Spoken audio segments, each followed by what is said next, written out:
ओम शांति। 24 फरवरी 2025 की मुरली के महावाक्य हैं। आज की मधुर मुरली के सार में मीठे मीठे प्यारे प्यारे श्री बाबा ने कहा, मीठे बच्चे, यह रूहानी हॉस्पिटल तुम्हें आधा कल्प के लिए एवर हेल्दी बनाने वाली है। यहाँ तुम देही अभिमानी होकर बैठो।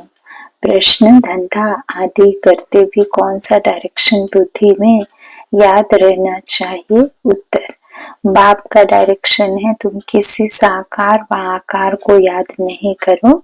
एक बाप की याद रहे तो विकर्म विनाश हो। इसमें कोई ये नहीं कह सकता कि फुर्सत नहीं, सब कुछ करते भी याद में रह सकते हो।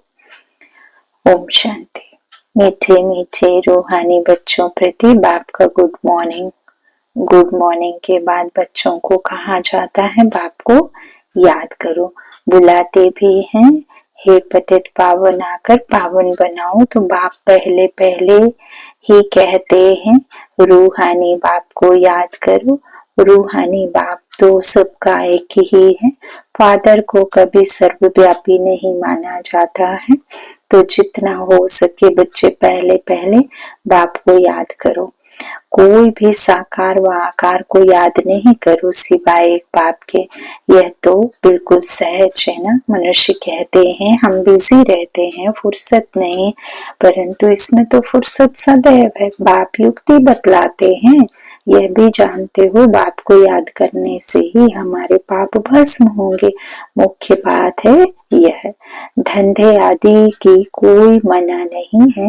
वह सब करते हुए सिर्फ बाप को याद करो तो विकर्म विनाश हो। यह तो समझते हैं हम पतित हैं। साधु संत ऋषि मुनि आदि सब साधना करते हैं।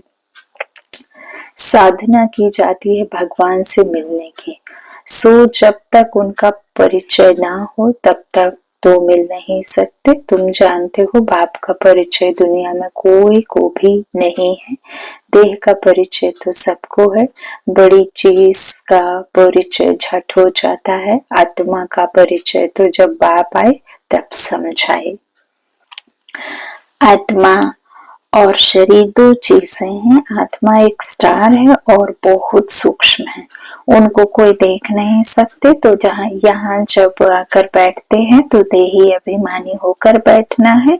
यह भी एक हॉस्पिटल है ना। आधा कल्प के लिए एवर हेल्दी होने की। आत्मा तो है विनाशी, कभी विनाश नहीं होती। आत्मा का ही सारा पार्ट है। आत्मा कहती है मैं कभी विनाश को नहीं पाती हूँ। इतनी सब आत्माएं अविनाशी हैं, शरीर है विनाशी। अब तुम्हारी बुद्धि में यह बैठा हुआ है कि हम आत्मा अविनाशी हैं।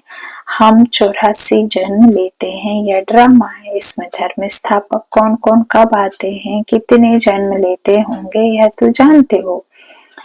84 जन्म जो गाए जाते हैं जरूर किसी एक धर्म के होंगे। सभी के तो हो न सके। सब धर्म इकट्ठे तो आते नहीं। एक दूसरे का हम दूसरों का हिसाब क्यों बैठ निकालें। जानते हैं फलाने फलाने समय पर धर्म स्थापन करने आते हैं। उनकी फिर वृद्धि होती है। सब तमो प्रधान से सतो प्रधान बनते हैं। तो बाबा कहते हैं अभी बन रहे हैं तमो प्रधान से सतो प्रधान, लेकिन बाबा हमें सतो प्रधान बनाकर जाता है। तो सब सतो प्रधान से तमो प्रधान तो होने ही है। पहले धर्म स्थापन गुरु भी धर्म स्थापक करते हैं। धर्म स्थापक गुरु से धर्म स्थापन करते हैं तो सबसे पहले वो भी तो प्योरिटी में रहते हैं। सतो से फिर तमो में आते हैं। तो इस सबका अपना अपना जो पहले आया वो सबसे पहले तमो हो जाता है। तो दुनिया जब तमो प्रधान होती है तब फिर बाबा आकर सतो प्रधान सतयुग बनाते हैं। अभी तुम बच्चे जानते हो हम भारतवासी ही फिर नई दुनिया में आकर राज्य करेंगे और कोई धर्म नहीं होगा। तुम बच्चों में भी जिनको उच्च मर्तबा लेना है वह जास्ती याद में रहने का पुरुषार्थ करते हैं और समाचार भी लिखते हैं कि बाबा हम इतना समय याद में रहता हूँ। कहीं तो पूरा समाचार लज्जा के मारे देते नहीं, समझते हैं बाबा क्या कहेंगे।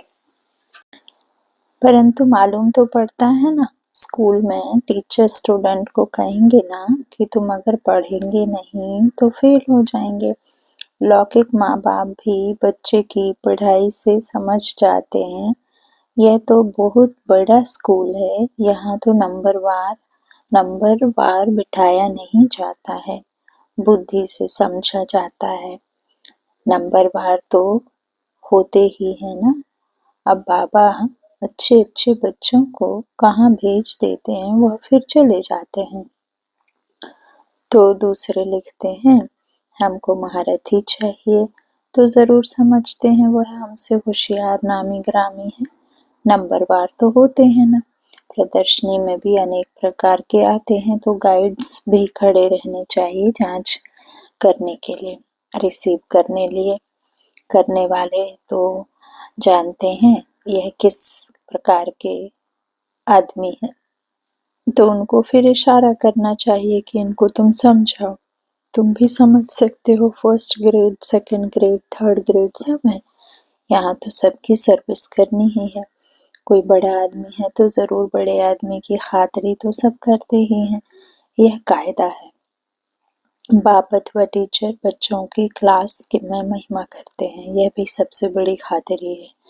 नाम निकालने वाले बच्चों की महिमा अथवा खातिरी की जाती है, यह फलाना धनवान है, रिलीजियस माइंडेड है, यह भी खातिरी है ना। अब तुम यह जानते हो, ऊंचते ऊंच भगवान है, कहते भी हैं बरोबर ऊंचते ऊंच हैं, परंतु फिर बोलो उनकी बायोग्राफी बताओ तो कह देंगे सर्वव्यापी है, बस एकदम नीचे कर देते हैं। अब तुम समझा सकते हो, सबसे ऊंचे ते ऊंच है भगवान, वह है मूल वतनवासी, सूक्ष्म वतन में है देवताएं, यहाँ रहते हैं मनुष्य, तो ऊंचते ऊंच भगवान वह निराकार ठहरा। अभी तुम जानते हो, हम जो हीरे मिसल थे सो फिर कौड़ी मिसल बन पड़े, फिर भगवान को अपने से भी जास्ती नीचे ले गए हैं, पहचानते ही नहीं है। तुम भारतवासियों को भी बाबा कहते तुम भारतवासियों को ही पहचान मिलती है, फिर पहचान कम हो जाती है। अभी तुम बाप की पहचान सबको देते जाते हो, ढेरों को बाप की पहचान मिलेगी। तुम्हारा मुख्य चित्र है ही यह त्रिमूर्ति गोला झाड़, इनमें कितनी रोशनी है, यह तो कोई भी कहेंगे यह लक्ष्मी नारायण सतयुग के मालिक थे। अच्छा, सतयुग के आगे क्या था, यह भी अभी तुम जानते हो। अभी है कलयुग का अंत, और है भी प्रजा का प्रजा पर राज्य। अभी राजाई तो है नहीं, कितना फर्क है। सतयुग के आदि में राजाएं थे और अभी कलयुग में भी राजाएं हैं। भल कोई वह पावन नहीं है, परंतु कोई पैसा देकर भी टाइटल लेते हैं। महाराजा तो कोई है नहीं, टाइटल खरीद कर लेते हैं। जैसे पटियाला का महाराजा, जोधपुर बीकानेर का महाराजा, नाम तो लेते हैं ना, यह नाम अविनाशी चला आता है। पहले पवित्र महाराजाएं थे, अब हैं अपवित्र महाराजाएं, अक्षर चला आता है। इन लक्ष्मी नारायण के लिए कहेंगे यह सतयुग के मालिक थे। किसने राज्य लिया, किससे राज्य लिया, किसने राज्य लिया, अभी तुम जानते हो। राजाई की स्थापना कैसे होती है। बाप कहते हैं, मैं तुमको अभी पढ़ाता हूँ 21 जन्मों के लिए, वह तो पढ़कर इसी जन्म में ही बैरिस्टर आदि बनते हैं। तुम अभी पढ़कर भविष्य महाराजा महारानी बनते हो। ड्रामा प्लान अनुसार नई दुनिया की स्थापना हो रही है। अभी है पुरानी दुनिया, भल कितने भी अच्छे अच्छे बड़े महल हैं, परंतु हीरे जवाहरातों के महल तो बनाने की कोई में ताकत नहीं है। सतयुग में यह सब हीरे जवाहरातों के महल बनाते हैं ना, लगती है। यहाँ भी अर्थक्वेक आदि होती है तो बहुत कारीगर लगा देते हैं, 1-2 वर्ष में सारा शहर खड़ा कर देते हैं। बनाने में करके 8-10 वर्ष लगे, परंतु यहाँ के लेबर और वहाँ के लेबर्स में तो फर्क रहता है ना। आजकल तो नई नई इन्वेंशन भी निकालते रहते हैं, मकान बनाने की साइंस का भी जोर है, सब कुछ तैयार मिलता है, झट फ्लैट तैयार, बहुत जल्दी जल्दी बनते हैं, तो यह सब वहाँ काम में तो आते हैं ना। यह सब साथ चलने हैं, संस्कार तो रहते हैं ना, यह साइंस के संस्कार भी चलेंगे। तो अब बाप बच्चों को समझाते हैं, समझाते रहते हैं, पावन बनना है तो बाप को याद करो। बाप भी गुड मॉर्निंग कर फिर शिक्षा देते हैं। बच्चे बाप की याद में बैठे हो, चलते फिरते बाप को याद करो, क्योंकि जन्म जन्मांतर का सिर पर बोझा है। सीढ़ी उतरते उतरते 84 जन्म लेते हैं, अभी फिर एक जन्म में चढ़ती कला होती है। जितना बाप को याद करते रहेंगे उतना खुशी भी होगी, ताकत मिलेगी। बहुत बच्चे हैं जिनको आगे नंबर में रखा जाता है, परंतु याद में बिल्कुल रहते नहीं हैं। बल ज्ञान में तीखे हैं, परंतु याद की यात्रा है नहीं।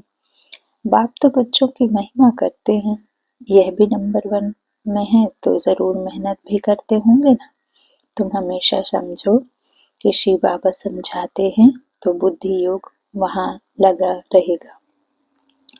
यह भी सीखता तो होगा ना। फिर भी कहते हैं बाबा को याद करो, किसको भी समझाने के लिए चित्र है। भगवान कहा ही जाता है निराकार को, वह आकर शरीर धारण करते हैं। एक भगवान के बच्चे सब आत्माएं भाई भाई हैं, अभी इस शरीर में विराजमान हैं। सभी अकाल मूर्त हैं। यह अकाल मूर्त आत्मा का तख्त है। अकाल मूर्त का तख्त ब्रह्मा की आत्मा के बगल में आकर बैठते निराकार। तो अकाल तख्त और कोई खास चीज नहीं है, यह तख्त है अकाल मूर्त का। भ्रकुटी के बीच में आत्मा विराजमान होती है, इसको कहा जाता है अकाल तख्त। अकाल तख्त अकाल मूर्त का, जिसका कोई काल नहीं है ना, जैसे कोई मार नहीं सकता, वो है अकाल। अविनाशी, अविनाशी आत्मा का तख्त। आत्माएं सब अकाल है, कितनी अति सूक्ष्म है। बाप तो है निराकार, वह अपना तख्त कहाँ से लाए। बाप कहते हैं मेरा भी यह तख्त है, मैं आकर इस तख्त का लोन लेता हूँ। ब्रह्मा के साधारण बूढ़े तन में अकाल तख्त पर आकर बैठता हूँ। अभी तुम जान गए हो सब आत्माओं का यह तख्त है। मनुष्यों की ही बात की जाती है, जानवरों की तो बात नहीं। पहले जो मनुष्य जानवर से भी बदतर हो गए हैं, वह तो सुधरे। कोई जानवर की बात पूछे, बोलो पहले अपना तो सुधार करो। सतयुग में तो जानवर भी बड़े अच्छे फर्स्ट क्लास होंगे, किचड़ा आदि कुछ भी नहीं होगा। किंग के महल में कबूतर आदि का किचड़ा हो तो दंड डाल दे, जरा भी किचड़ा नहीं। वहाँ बड़ी खबरदारी रहती है, पहरे पर रहते हैं, कभी कोई जानवर आदि अंदर घुस ना सके। बड़ी सफाई रहती है। लक्ष्मी नारायण के मंदिर में भी कितनी सफाई रहती। शंकर पार्वती के मंदिर में कबूतर भी दिखाते हैं, तो जरूर मंदिर को भी खराब करते होंगे। शास्त्रों में तो बहुत दंत कथाएं लिख दी हैं। अभी बाप बच्चों को समझाते हैं, उनमें भी थोड़े हैं जो साधारण कर सकते हैं, बाकी तो कुछ नहीं समझते। बाप बच्चों को कितना प्यार से समझाते हैं, बच्चे बहुत बहुत मीठे बनो, मुख से सदैव रत्न निकलते रहें। तुम हो रूप बसंत, तुम्हारे मुख से पत्थर नहीं निकलने चाहिए। आत्मा की ही महिमा होती है। आत्मा कहती है मैं प्रेसिडेंट हूँ, फलाना हूँ, मेरे शरीर का नाम यह है। अच्छा, आत्माएं किसके बच्चे हैं? एक परमात्मा के, तो जरूर उनसे वर्षा मिलता होगा। वह फिर सर्वव्यापी कैसे हो सकता है? तुम समझते हो हम भी पहले कुछ नहीं जानते थे, अभी कितनी बुद्धि खुली है। तुम कोई भी मंदिर में जाएंगे समझेंगे यह तो सब झूठे चित्र हैं। 10 भुजाएं वाला, हाथी की सूंड वाला कोई चित्र होता है क्या? यह सब है भक्ति मार्ग की सामग्री। वास्तव में भक्ति होनी चाहिए एक शिव बाबा की, जो सबका सदगति दाता है। तुम्हारी बुद्धि में है। यह लक्ष्मी नारायण भी 84 जन्म लेते हैं, फिर ऊंचते ऊंच बाप ही आकर सबको सदगति देते हैं। उनसे बड़ा कोई है नहीं। यह ज्ञान की बातें तुम्हारे में भी नंबरवार धारण कर सकते हैं। धारण नहीं कर सकते तो बाकी क्या काम कर सके, काम के रहे। कई तो अंधों की लाठी बनने के बदले अंधे बन जाते हैं। गऊ जो दूध नहीं देती तो उसे पिंजरपुर में रखते हैं। यह भी ज्ञान का दूध नहीं दे सकते हैं। बहुत हैं जो कुछ पुरुषार्थ नहीं करते, समझते नहीं कि हम कुछ भी तो किसका कल्याण करें। अपनी तकदीर का ख्याल ही नहीं रहता है, बस जो कुछ मिला सो अच्छा। तो बाप कहेंगे इनकी तकदीर में नहीं है, अपनी सदगति करने का पुरुषार्थ तो करना चाहिए, देही अभिमानी बनना है। बाप कितना ऊंचते ऊंचे और आते देखो कैसे पतित दुनिया पतित शरीर में है, उनको बुलाते ही हैं पतित दुनिया में है। जब रावण राज्य में रावण दुख देते हैं तो बिल्कुल ही भ्रष्ट कर देते हैं, तब बाप आकर श्रेष्ठ बनाते हैं। जो अच्छा पुरुषार्थ करते हैं वह राजा रानी बन जाते हैं, जो पुरुषार्थ नहीं करते वह गरीब बन जाते हैं। तकदीर में नहीं है तो तदबीर कर नहीं सकते। कोई तो बहुत अच्छी तकदीर बना लेते हैं, हर एक अपने को देख सकते हैं कि हम क्या सर्विस करते हैं। अच्छा, मीठे मीठे से खिलाधे बच्चों प्रति माता पिता बाप दादा का याद प्यार और गुड मॉर्निंग। रूहानी बाप की रूहानी बच्चों को नमस्ते। हम रूहानी बच्चों की रूहानी माता पिता बाप दादा को याद प्यार और गुड मॉर्निंग। धारणा के लिए मुख्य सार है। पहला, बाबा ने कहा, रूप बसंत बन मुख से सदैव रत्न निकालने हैं। बहुत बहुत मीठा बनना है, कभी भी पत्थर कटु वचन नहीं निकालना है। दूसरा, ज्ञान और योग में तीखापन अपना और दूसरों का कल्याण करना है। अपनी ऊंच तकदीर बनाने का पुरुषार्थ करना है, अंधों की लाठी बनना है। वरदान, संतुष्टता द्वारा सर्व से प्रशंसा प्राप्त करने वाले सदा प्रसन्न चित्त भव। संतुष्टता की निशानी प्रत्यक्ष रूप में प्रसन्नता दिखाई देगी, और जो सदा संतुष्ट व प्रसन्न रहते हैं उनकी हर एक प्रशंसा अवश्य करते हैं। तो प्रशंसा प्रसन्नता से ही प्राप्त कर सकते हो, इसलिए सदा संतुष्ट और प्रसन्न रहने का विशेष वरदान स्वयं भी लो और औरों को भी दो, क्योंकि इस यज्ञ की अंतिम आहुति सर्व ब्राह्मणों की सदा प्रसन्नता है। जब सभी सदा प्रसन्न रहेंगे तब प्रत्यक्षता का आवाज गूंजेगा, अर्थात विजय का झंडा लहराएगा। स्लोगन है, डायमंड बनने का मैसेज देना ही डायमंड जुबली मनाना है। डायमंड बनने का मैसेज देना ही डायमंड जुबली मनाना है। अव्यक्त शारीरिक एकांत प्रिय बनो, एकता और एकाग्रता को अपना एकांतवासी बनना, अर्थात चारों ओर के वाइब्रेशन से परे चले जाना। कई ऐसे होते हैं जिन्हें एकांत पसंद नहीं आता, संगठन में रहना, हंसना, बोलना ज्यादा पसंद आता है, लेकिन यह हुआ बाहर मुक्ता में आना। अभी अपने को एकांतवासी बनाओ, अर्थात सर्वाकर्षण के वाइब्रेशन से अंतर्मुख बनो। अब समय ऐसा आ रहा है जो यही अभ्यास काम में आएगा। अगर बाहर के आकर्षण के वशीभूत होने का अभ्यास होगा तो समय पर धोखा दे देगा। अच्छा, ओम शांति।